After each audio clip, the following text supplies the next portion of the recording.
หลังจากที่ปลูกไปได้1 เดือนความงามก็ได้ซ้ำนี้แล้วทุกคนมื้อนี้ก็สิพาพี่น้องพ่อแม่มาเบิ่งวิธีการต่อหรือว่าการผสมพันธุ์อย่างแรกที่เฮาควรหาก็คือดอกโตเถิกเพราะว่าในดอกโตเถิกมันจะมีเกสรของมันเพราะว่าแมงผู้ผึ่งอยู่สวนเฮามันบ่หลายเลยจำเป็นได้ต่อเองการต่อโดยมือมันจะมีข้อดีหลายอย่างข้อดีก็คือเฮาจักได้ข้อที่เท่าใดก็ต่อเอาข้อที่เท่านั้นเลยหลังจากที่เฮาได้ดอกโตเถิกมาแล้วเฮาก็จะมาตวยใส่ดอกโตแม่ทูๆให้เกสรโตเถิกเหี่ยลงถ้าในสวนผู้ใดมีแมงผู้ผึ่งหลายก็บ่จำเป็นต้องมาต่อเดี๋ยวนี้อันนี้ก็ค่อยคิดมื้อซื่อๆเนาะคิดอยากต่อก็เลยต่อลงเบิ่งซื่อๆบางหมู่ที่ข่อยจะเอาที่ข้อ12ขึ้นไปเพราะว่าข้อที่12ขึ้นไปมันจะให้ผลผลิตดีเนาะเนื้อแดงใจบ่เว้าแล้วก็หน่วยใหญ่พอหลายคนอาจสิสงสัยว่าดอกโตเถิกเป็นแนวใดดอกโตเถิกมันจะมีแต่ดอกซื่อๆนะมันบ่มีหน่วยอยู่ในนี่เห็นบ่มันจะมีดอกซื่อๆบ่มีอีหยังปนเลยดอกที่เอามาต่อเฮาก็ต้องหาดอกที่มันงามๆนะเพราะหน่วยมันจังสิได้งามแล้วดอกตัวแม่เด้มันเป็นแนวใดดอกตัวแม่มันก็จะมีหน่วยก็จออยู่ในหันเนาะจะบ่มีแต่ดอกซื่อๆมันมีหน่วยมันพร้อมนิดหน่อยอย่างที่ทุกคนได้เห็นในรูปภาพการต่อดอกนี่มันก็ต้องมีเทคนิคบ่แม่นว่าเฮาสิต่อซุ่ม4ซุ่ม5ซุ่ม6ซุ่ม7ซุ่ม8ไปเรื่อยๆว่าคิดอยากต่อยามใดเลยก็ต่อเฮาต้องได้เบิ่งอายุแตงแล้วก็สมควรเวลาต่อนี่ก็ตั้งแต่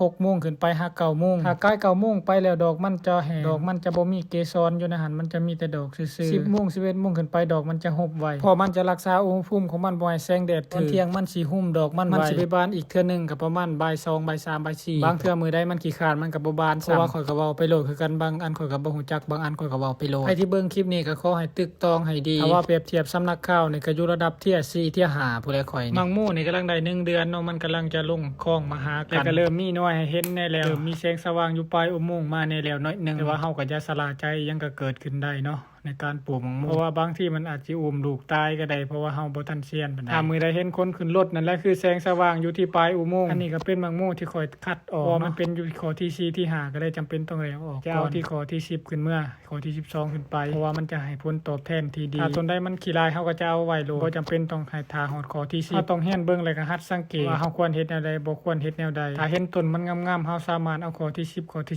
12ขึ้นเมื่อได้เลยเพราะว่าอนาคตมันน่าจะดีอยู่อันนี้แม่นมังมู่พันธุ์ตอร์ปิโดหรือว่าเมยานั่นเองหน่วยของมันจะกลมแล้วก็ยาวคือมอนบ่หรือคือหยังนี่แหละข้อยก็บ่จักก็บอกซุ่ม4ซุ่ม5ซุ่ม6ซุ่ม7ซุ่ม8คือกันนั่นแหละ